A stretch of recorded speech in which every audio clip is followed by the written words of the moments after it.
Доброго ранку, шановні українці. Зараз 9 година ранку, 9 березня 2022 року. Хочу повідомити наступне.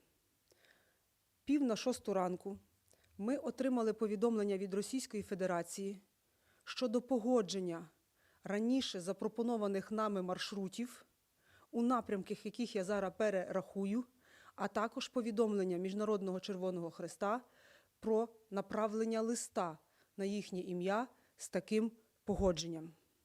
Ми направили свого листа до Міжнародного комітету Червоного Хреста, і о 9 годині ранку відбувається розмова нашого прем'єр-міністра Шмигаля Дениса Анатолійовича з керівником Пітером Маєром, керівником Міжнародного комітету Червоного Хреста, на предмет підтвердження такого погодження. Військові погоджуються припинити вогонь з 9 годин до 21 години поточного дня.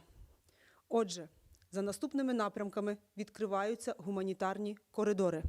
Сьогодні з 9 години ранку буде введено режим припинення вогню на наступних маршрутах.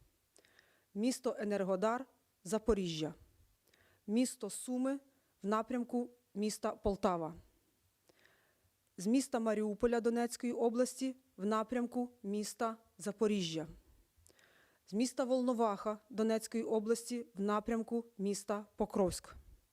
З міста Ізюм Харківської області в місто Лозова Харківської області.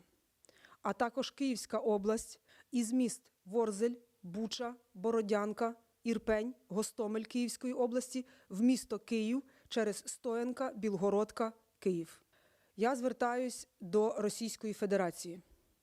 Ви взяли на себе офіційні публічні зобов'язання припинити вогонь з 9 ранку 9 березня 2022 року. У нас є негативний досвід, коли навіть взяті на себе зобов'язання не спрацьовували. Це напрямок Маріуполь-Запоріжжя, а також Волноваха-Покровськ.